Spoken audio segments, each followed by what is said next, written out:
Нет, ну подожди, тело телу может передавать зачатие, ведь именно так происходит.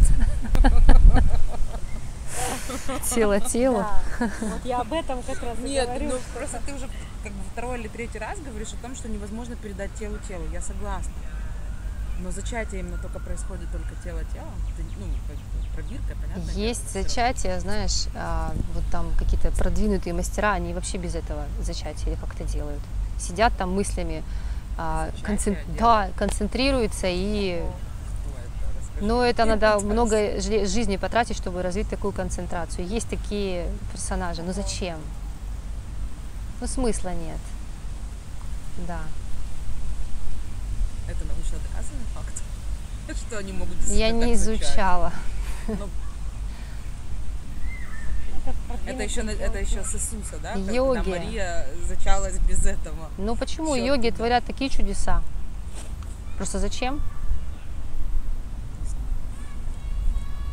И ведь на уровне, понимаешь, смотри, как интересно, ты говоришь тело. А кто первый импульс в тело подает, чтобы какое-то действие совершилось? Ведь мы опять ограничились. Вот ты опять ограничила себя в рамках тела. Кто дает импульс? Первый импульс, чтобы тело начало двигаться и делать какие-то действия. Или мысль какая-то первая появилась. Мы вот об этом говорим. А потом уже, да, ты уже это такое отрезаешь. Вот на всем этом мы и сидим, на ограниченном. Мы отрезали Бога, и вот сюда опустились, у нас там тела появились. Все так понятно стало, там, все там что-то передается. А вот мы говорим туда, мы говорим про вот это самое первое. Это и есть твой учитель. Это ты, она и есть оно. Это не что-то... Это не что-то отдельное. Потому что здесь уже теряются границы времени и пространства. Мы про время и пространство говорим, когда мы считаем себя телом, когда мы помещаем себя тело в пространство, и вот я в чем-то. А здесь все, здесь ты за эти границы идешь. Там нет ни времени, ни пространства. Откуда импульс и куда он идет? В куда? Вот в куда? Где? Но тем не менее, прикинь, какая штука. Оно движет всем.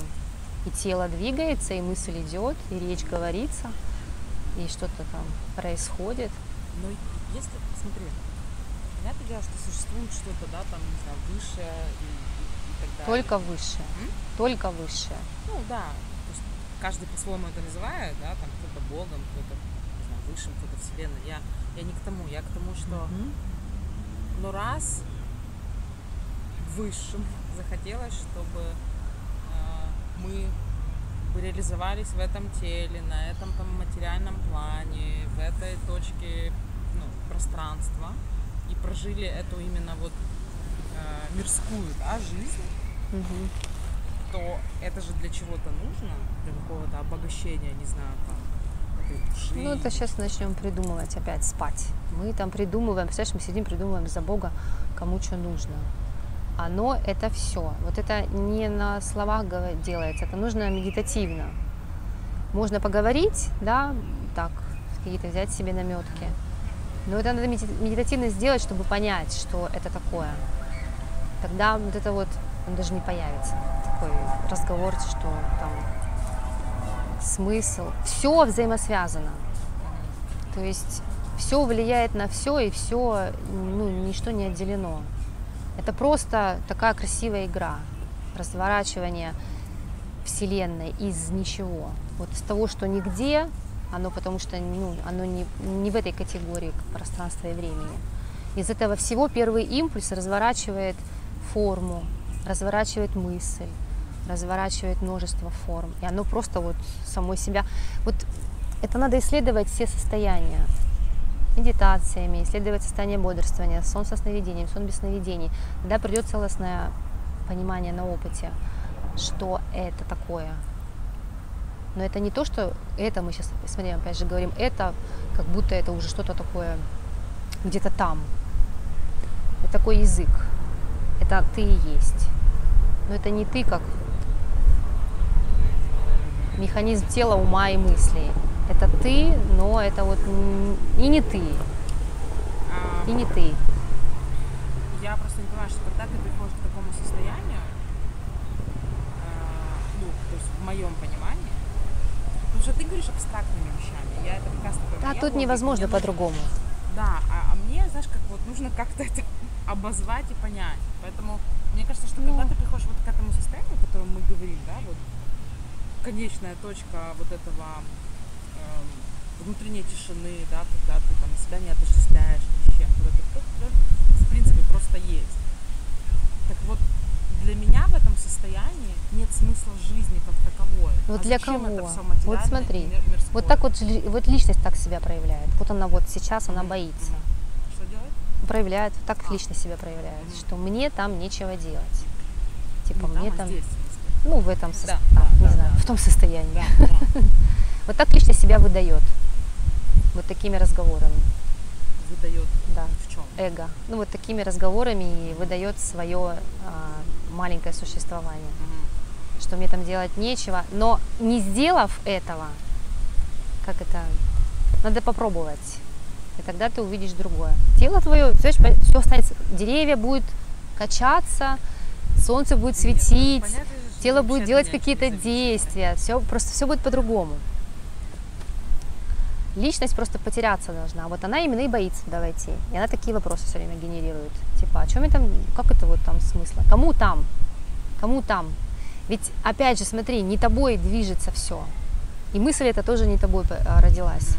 Но такой раз, как сон такой маленький возникает, типа, а что я там буду делать? А кто я? А делал ли ты когда-либо что-либо сам? То есть опять ты такой раз забыл. Не про то, что делать, а про то, что нет смысла в этом всем. Понимаешь? Потому что И в то же время нечто есть. большее. В то же время есть. Какой смысл? Вот это единство, быть единым. Но это тоже не смысл. Как только ты сделаешь это смыслом, все, это уже сон. Ну так вот я же и говорю, что когда у тебя ты выходишь за рамки всех вот этих смыслов и всего, как бы вот, опять же, это моя картинка. Она может быть связана с эго, с личностью, с опытом. Это все не имеет значения. Что когда человек выходит за пределы вот этого всего, ему, по сути дела, ну, как бы становится, ну, как бы, ну, Так ты сейчас работает. о чем говоришь? Вот ты сейчас же о чем-то конкретном говоришь. Мы говорим о... Нет, ты сейчас о чем говоришь? Я говорю, Да. ну да, я говорю о том, что вот это про внутреннюю тишину, Да. когда ты отрываешься Это да. и убираешь вот эти все слои навязанных смыслов, да, что это не я, и это не я, и это не я. И когда ты приходишь к внутренней тишине, тогда тебе, в принципе, ну, как ты говоришь, медитативное состояние, да, или как, не знаю, просвещение, кто как это называет, ну, кто, я, ну, вот. Так вот я же говорю, что когда ты приходишь к вот этой вот внутренней тишине, ты, в принципе, убираешь все навязанные, все зацепки или как привязанности, да, то есть у тебя, в принципе, то для меня это ты тогда вот, ну, как бы уходишь вот в это отшельничество, да, на природе сидишь, ничего не кушаешь, ничего питаешься, ну, как бы, да, там воздух, все, и тебе ничего не нужно, потому что нет никакой привязки. Потому что все, вот мы же тоже в привязке сейчас сидим. Смотри, вот я сейчас сидела, чай пила, и печеньки кушала, и не в отшельничестве, и сижу, с вами общаюсь. Я же говорю, это моя картинка. Почему ты себе такую картинку нарисовала? Она же основана на какой-то моем эго личности или что-то там опыте. Вот сейчас новый опыт. Это не об этом, понимаешь? Ты опять пытаешься ограничить неограниченное в какую-то форму в виде отшельника, которому там еда не нужна, люди не нужны. Это не об этом. Это о том, что у тебя жизнь продолжается та же самая. Ты кушаешь печеньки, пьешь чай, болтаешь, общаешься, делаешь какие-то вещи, но ты внутренне не привязан к этому. Вот, я про это мы в самом начале говорили, что это не выглядит, это в действиях невозможно узнать. То есть ты, допустим, ну я не знаю, такой человек будешь смотреть, если ты сама не как он, ты не поймешь. Ты будешь видеть, что он ест, ходит, пьет, там, может даже с кем-то ругается. Но это не внешнее проявление, это внутреннее. То есть это ты как бы в миру, но не от мира сего. То есть ты делаешь действия, какие делаются, все будет делаться. И чай питься, и работа работаться, и ездиться куда-то, и там общаться. Но это уже там нет личностного. Когда ты понимаешь, что нет личностного, тебе незачем уходить в пещеру. Кто в пещеру-то пойдет? Кто пойдет в отшельники? Кто? Нет. Когда ты придешь к этому, у тебя даже такого не возникнет. Как? Зачем? Для чего? То есть ты опять как бы телесно, ты опять как бы себя, ну, считая телом, пытаешься как бы как в мире форм ограничить вот это неограниченное, поместить его только в такое. Нет. А что не так с едой? А что не так с общением? А что не так с... Ну, это же тоже все привязка. А почему привязки? Привязки, когда ты... Вот здесь мы сталкиваемся тогда с другим термином. Что такое привязка? То есть как определить, привязка или не привязка?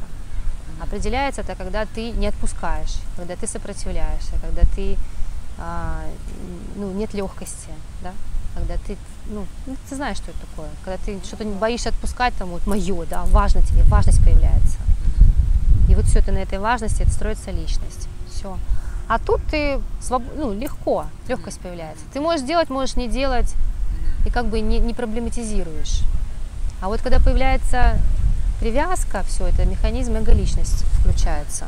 То есть уже появился я и мое. И уже это уже совершенно иная картина. То есть действия те же самые, да, как в физическом мире, как тело, да, но отношение к действиям другое.